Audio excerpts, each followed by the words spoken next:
Hello everyone, welcome back to my YouTube channel. आज अपन अपवर्तन समझेंगे। इससे पहले आपको क्या करना है, इस वीडियो के या इस क्लास के डिस्क्रिप्शन में मैं एक लिंक दूंगा। वहां से आप पहले परावर्तन बिल्कुल समझना है, उसके बाद में ये वीडियो देखना है, ताकि ये क्या है, अपवर्तन बिल्कुल आपको समझ में आ जाएगा। ठीक है। और जो इसके जो नोट्स हैं वो मेरे टेलीग्राम चैनल पर अपलोड होंगे। ठीक है। देखो, आज अपन समझते हैं अपवर्तन यानी रिफ्रैक्शन। रिफ्रैक्शन क्या होता है? अपवर्तन। देखो, जो परावर्तन होता है उसे बोलते हैं रिफ्लेक्शन, और जो अपवर्तन होता है इसे बोलते हैं रिफ्रैक्शन। दोनों में बहुत बड़ा अंतर है। देखो, समझते हैं। परावर्तन में हमने क्या पढ़ा था, या हमने क्या समझा था, कि जो आपतित किरण है वो किसी सतह से या किसी दर्पण से टकराकर वापस उसी माध्यम में यानी इस माध्यम में जाए तो इस घटना को कहते हैं परावर्तन। और जब किसी माध्यम से या किसी एक माध्यम से, जैसे ये हवा पहला माध्यम हुआ, पानी दूसरा माध्यम है, इसके नीचे पूरा पानी है तो ये हवा ऊपर है एक माध्यम, ये नीचे जो पानी है इसको बोलते हैं, वो मान लो दूसरा माध्यम। ठीक है। तो जब प्रकाश की किरण एक माध्यम से यानी हवा से दूसरे माध्यम में यानी पानी में जाती है, माध्यम कोई भी हो सकता है, दूसरा अलग अलग हो सकते हैं। वापस देखो कि जब प्रकाश की किरण किसी एक माध्यम से दूसरे माध्यम में जाती है, तो जो उसकी जो दिशा है वो अपनी दिशा से विचलित हो जाती है, या तो अभिलंब के पास आएगी या अभिलंब से दूर हटेगी। देखो, ये आपतित किरण है, ये आ रही है। ठीक है। ये हमने अभिलंब जो एक परावर्तन में आपने देखा होगा, अभिलंब किसे कहते हैं, एक काल्पनिक रेखा मानिए, तो ये अभिलंब है और यहाँ से आपतित किरण आ रही है। ठीक है। ये आई है, ये आपतन कोण है। और यहाँ से जो देखो किरण जानी तो यहाँ चाहिए, इस पथ पे जानी चाहिए, यहाँ पहुंचनी चाहिए, लेकिन पहुंची कहाँ है, यहाँ। तो मतलब ये अपने पथ से विचलित हो गई, यहाँ जानी चाहिए। देखो इधर देखो, यहाँ जानी चाहिए और अपने पथ से यहाँ विचलित हो गई, मतलब थोड़ी सी अभिलंब की ओर झुक गई है। तो जब प्रकाश की किरण किसी एक माध्यम से दूसरे माध्यम में जाती है, तो जब वह अपने पथ से विचलित हो जाती है, यानी यहाँ से यहाँ आ गई, तो विचलित हो जाती है, प्रकाश की इसी घटना को, या प्रकाश के जो यहाँ प्रकाश की इसी घटना को क्या कहते हैं, अपवर्तन, रिफ्रैक्शन। आई बात समझ में? एक बार और समझाता हूँ वापस। जब प्रकाश की किरण एक माध्यम से दूसरे माध्यम में जाती है, तो वो अपने पथ से विचलित हो जाती है, इसी घटना को क्या कहते हैं, अपवर्तन यानी रिफ्रैक्शन। ठीक है। अभी जो अपवर्तन है, रिफ्रैक्शन, इसके उदाहरण समझते हैं एक एक। ठीक है। जो पहला उदाहरण मैंने बताया था कि पेंसिल जो गिलास में रखी रखी जाती है, जिसमें पानी होता है भरा हुआ है, तो हमें वो पेंसिल है वो टूटी हुई दिखाई देती है। देखो, पेंसिल का गिलास में रखने पर टूटी हुई दिखाई देना, ये भी एक अपवर्तन का उदाहरण है। पेंसिल का टूटी हुई दिखाई देना गिलास में। ठीक है, ये गिलास है। ठीक है। तो इसमें हम पेंसिल रखते हैं, जैसे ये पेंसिल लगी, तो पेंसिल टूटी हुई क्यों दिखाई देती है, यहाँ से जो अपर, जैसे यहाँ से ये अभिलंब हो गया। ठीक है। ये पेंसिल को भूल जाओ, पेंसिल को भूल जाओ, ये अभिलंब हो गया, यहाँ से आपतित किरण आ रही है और हमें जो आपतित किरण अभिलंब की ओर झुकेगी, यानी यहाँ। तो पेंसिल जैसे मान लो हमने ऐसे रखी होगी ना, तो वो हमें टूटी हुई दिखाई देगी, यानी कि जो अभिलंब परावर्तित होकर किरण क्या है, विचलित हो जाती है, जिसके कारण ये होता है। ठीक है। दूसरा एग्जाम्पल देखो, दूसरा एग्जाम्पल देखो। गिलास में जब पानी भरा होता है, उसमें जब अपन जो सिक्का रखते हैं तो वो ऊपर उठा हुआ दिखाई देता है। देखो,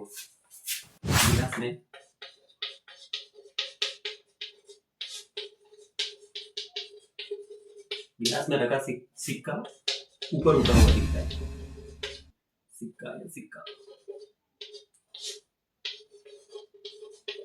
ऊपर उठा हुआ दिखता है। ये एग्जांपल मेरे टेलीग्राम जो चैनल है वहां मिलेंगे पूरे के पूरे। देखो क्यों दिखाई देता है वो समझाता हूँ। जैसे मान लो हमने यहाँ सिक्का रखा है, ठीक है, और अपन देख रहे हैं, मान लो यहाँ से ये हमारी आंख है। ठीक है। जैसे यहाँ थोड़ी यहाँ देते हैं आंख, यहाँ से देख रहे हैं ये आंख है, अब यहाँ से किरण जा रही है। देखो यहाँ से ये अभिलंब हो गया और यहाँ से थोड़ा सा यहाँ रखते हैं, ये पूरा गिलास है, ये मैंने अभिलंब खींचा और ये सिक्का है। ठीक है। देख लो, ध्यान से सुनना, ये एग्जांपल समझ में आएगा। ये सिक्का है और यहाँ से किरण जा रही है। देखो देखो, और जो किरण है वो जब सघन माध्यम यानी इसमें पानी है और ये जो है हवा है, तो जब सघन माध्यम से विरल माध्यम में जाती है तो वो अभिलंब से दूर हटती है, यानी कि इधर देखो थोड़ी दूर हटी, देखो थोड़ा और देखो जानी चाहिए यहाँ, किरण जानी चाहिए यहाँ, लेकिन थोड़ी क्या है अभिलंब से दूर हटी है, तो ये भी एक अपवर्तन है। तो ये हमारी आंख है, तो हमें जो सिक्का यहाँ है वो यहाँ सिक्का कहाँ दिखाई देगा, इस किरण जो अभिलंब से दूर हटी है इसको पीछे बढ़ाओ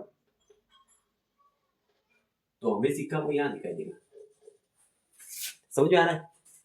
ये सिक्का है, यहाँ से किरण गई, ये अभिलंब से दूर हटी और वापस पीछे बढ़ाया किरण को, तो हमें तो जो सिक्का है वो सिक्का यहाँ है, वास्तविकता में सिक्का यहाँ है और सिक्का हमें दिखाई देगा यहाँ। आई बात समझ में? तो जो सिक्का जो नीचे था वो अपने को ऊपर दिखाई देगा। ऐसा कैसा होता है, जो जैसे कोई तालाब में गहरा पानी होता है वो भी हमें ऊपर उठा हुआ दिखाई देता है, बहुत गहरा है तो वो भी ऊपर उठा हुआ दिखाई देता है। उसका भी पीछे, उसके पीछे का कारण है ये रिफ्लेक्शन, अपवर्तन। ठीक है,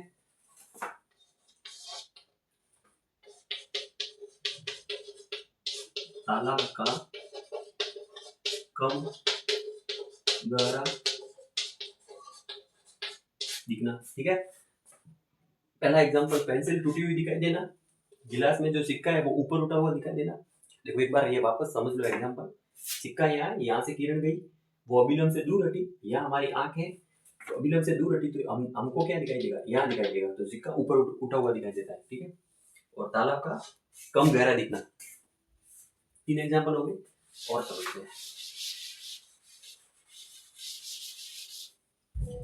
और एग्जांपल है सूर्योदय या फिर सूर्यास्त के समय सूर्य की जो वास्तविक स्थिति होती है उससे हमें सूर्य ऊपर दिखाई देता है।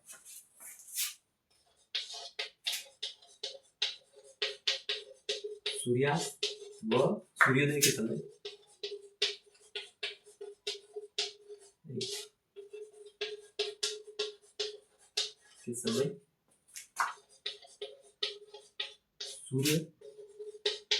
सूर्य की जो वास्तविक स्थिति होती है उससे हमें ऊपर उठा हुआ दिखता है, यानी सूर्य की सूर्यास्त के अंदर सूर्य ऊपर उठा हुआ दिखना।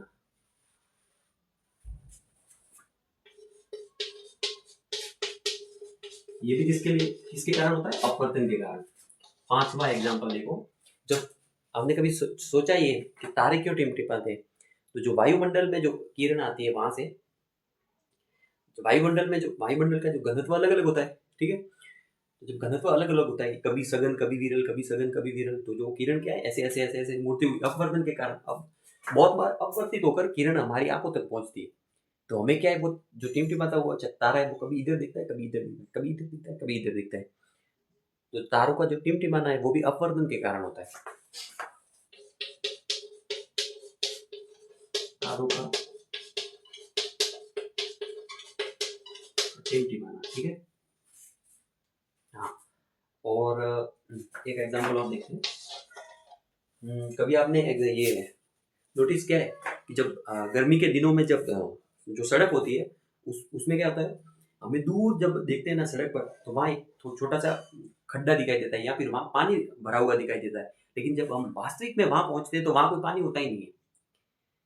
ठीक है, या फिर जब रेगिस्तान में जो वायुमंडल बहुत गर्म होता है तो वहाँ भी हमें कुछ तालाब सा दिखाई देता है, लेकिन वहाँ पहुँचते तो वहाँ पानी होता ही नहीं है। ठीक है, तो ये भी अपवर्तन के कारण होता है। इसको क्या बोलते हैं, मृगमरीका या ऐसा कुछ बोलते हैं।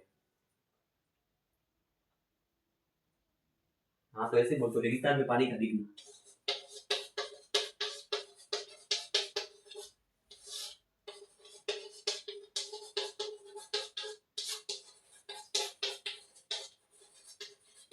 इसका नाम भूल गया मैं, मृगमरीका या ऐसा कुछ बोलते हैं। ठीक है, ये एग्जांपल हो गए। अभी अपन अपवर्तन के नियम देखते हैं।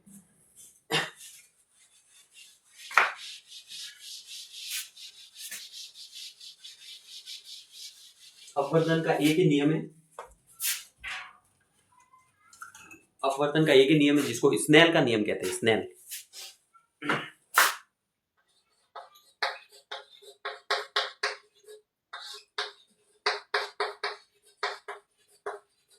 अपवर्तन का नियम या फिर इसको बोलते हैं स्नेल का नियम। ठीक है। अब देखो वापस देखो, ये मान लो कोई सघन है, सघन माध्यम है, ये है विरल माध्यम। विरल यानी जिसका घनत्व कम है, सघन यानी जिसका घनत्व ज्यादा है, ठीक है। यहाँ से किरण आ रही है, ये अभिलंब हो गया, यहाँ से किरण आ रही है और ये अभिलंब की ओर झुक रही है, ठीक है। तो स्नेल के नियम में क्या होता है, इसका जो ये माध्यम है, ये विरल माध्यम, इसका अपवर्तनांक अलग होता है, और जो सघन माध्यम है ये इसका अपवर्तनांक अलग होता है। अपवर्तनांक को म्यू से दर्शाते हैं, म्यू1 म्यू2, ये एक नियतांक है, ठीक है। ये जो नियतांक है वो हमने इसकी जो वैल्यू है वो क्वेश्चन में दे रखी होती है, ठीक है। तो ये कांस्टेंट है, केवल अपने को याद रखना है कि जो सघन इसका अलग होता है और इसका अलग, दो सभी जो माध्यम है उनका अलग ही होता है, ठीक है। और ये आई हो गया आपतन कोण, ये जो आर हो गया यहाँ से अपवर्तित कोण। तो स्नेल का नियम क्या कहता है कि जो म्यू1 साइन आई बराबर म्यू2 साइन आर, ये है स्नेल का नियम। यानी माध्यम पहले का अपवर्तनांक और उसका कोण, आपतन कोण सदैव बराबर होगा माध्यम 2 का अपवर्तनांक और उसका अपवर्तित कोण।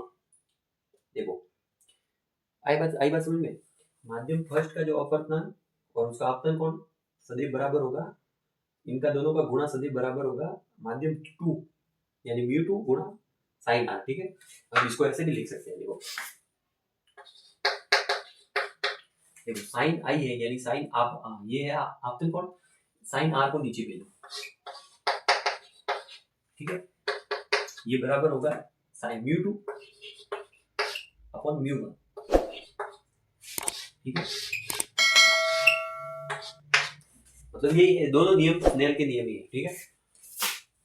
यहाँ तक वीडियो समझ में आया हो, आपको अपवर्तन बिल्कुल समझ में आया हो, तो चैनल को सब्सक्राइब करें, वीडियो को लाइक करें, वीडियो को आगे से आगे शेयर करें। धन्यवाद।